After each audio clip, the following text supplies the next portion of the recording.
To whomever finds these pages, I pray God forgives me for writing the truth so late. My breath runs short, my bones ache with the chill of death. Yet it is not sickness that plagues me, but memory. If I do not confess what I have seen, I fear my soul shall wander as cursed as theirs. This letter concerns my neighbors, the Blackwell family, and the horror that befell our village in the year of our Lord 1692. I knew Margaret Blackwell, a gentle woman, patient and warm, with hands skilled in the polishing of carved oak. Her family were known throughout Salem as woodworkers of rare talent, sculptors who could shape saints, animals, and hearth adornments with a precision that seemed almost divine. Her daughters, Susanna and Eliza, were kind beyond measure, often seen sanding wooden toys for the village children or painting delicate patterns upon their mother's carvings.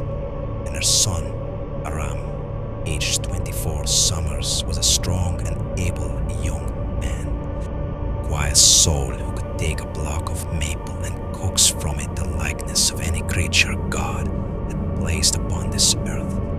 Many said his hands worked miracles with the chisel.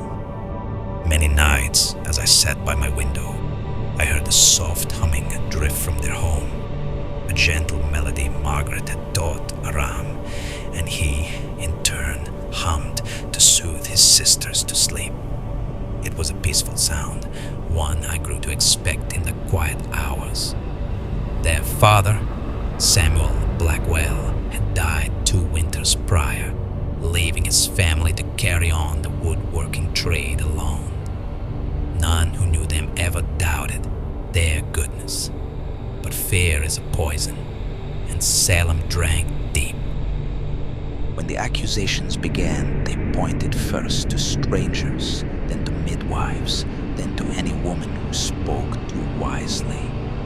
At last, as if madness had run out of wind and sought new breath, it turned upon the Blackwells.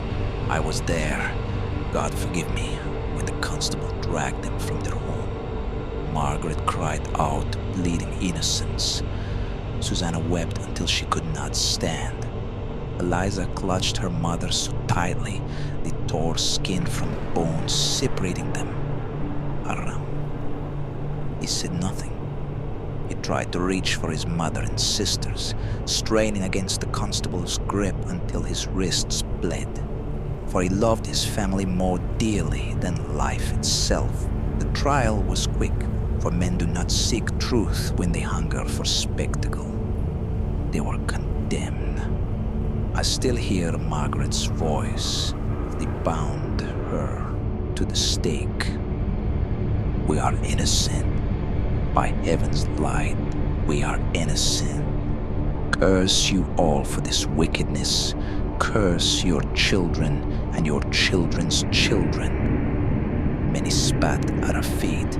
Some prayed, but none listened. When the fire was lit, Susanna screamed first, Eliza next, Margaret last, her voice rising above the flames. May my suffering stain the world you leave behind. Those words clung to me like smoke.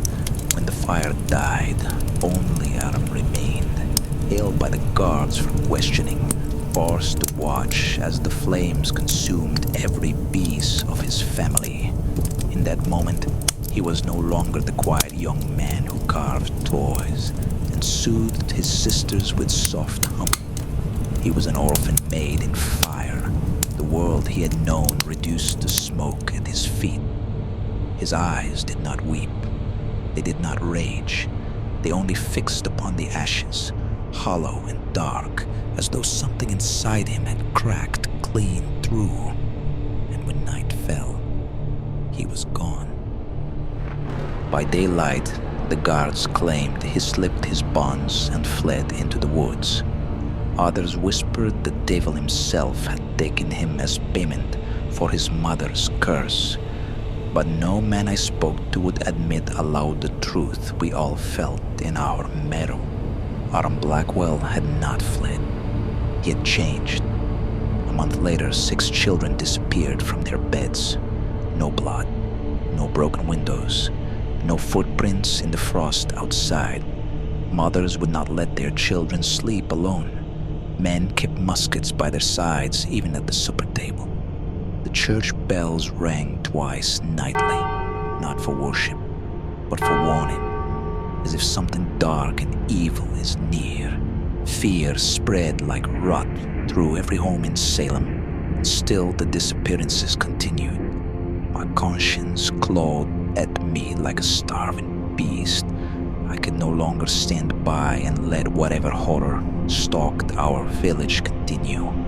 So I took a lantern, the same one Margaret Blackwell herself had carved for me years before, and followed the winding path toward the woods.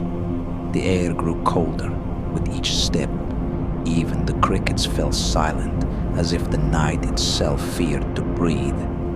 The trees stood unnaturally still, the branches twisted like grasping hands.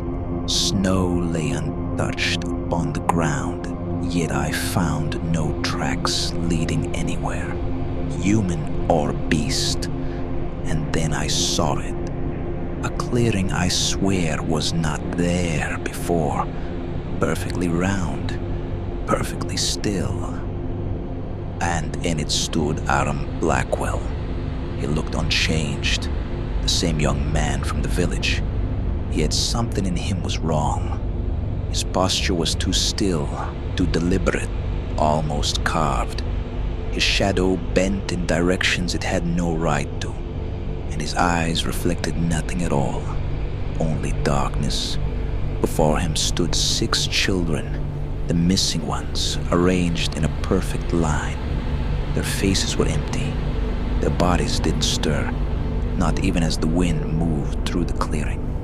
Each held a small lantern carved in the Blackwell style, though no flame burned within. A pale light drifted inside each one, shifting like trapped breath. Aram turned toward me, slow and unhurried, as though he had known I would come. You shouldn't be here. I found no voice to answer.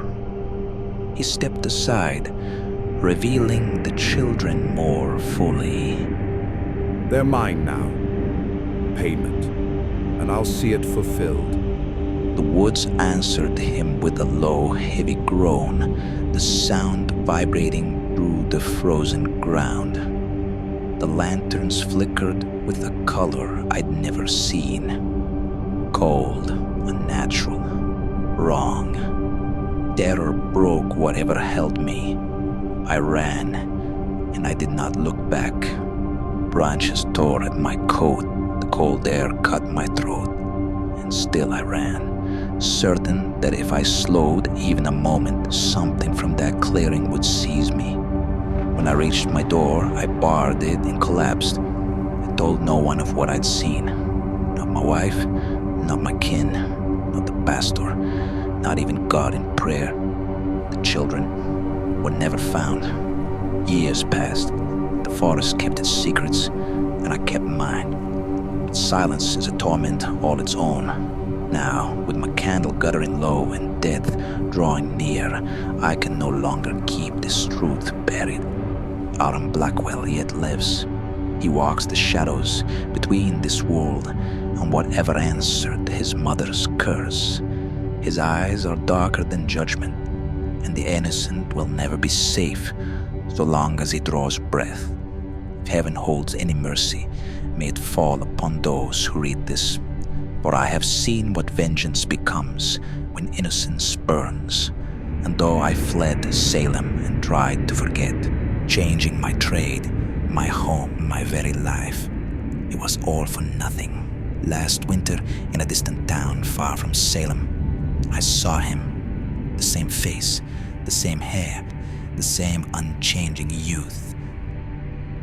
He walked with 2 men who called to him by a different name. One spoken lightly, as if they had known him for years. Aram did not answer them at once. Instead, as he passed me on the snowy street, we met eyes. He gave a slight, knowing smirk, the smallest curve of the mouth, but enough to freeze my blood. And as he passed me, that gentle humming he once sang to his sisters seemed to stir in my mind, no longer sweet, but twisted into something cold and wrong. So I write this now with what strength remains. I pray that knowing how he came to be may one day help bring an end to the darkness he carries. To whoever may read this, know that Aram Blackwell endures, and that his work is not yet done. He may be the last witch of Salem.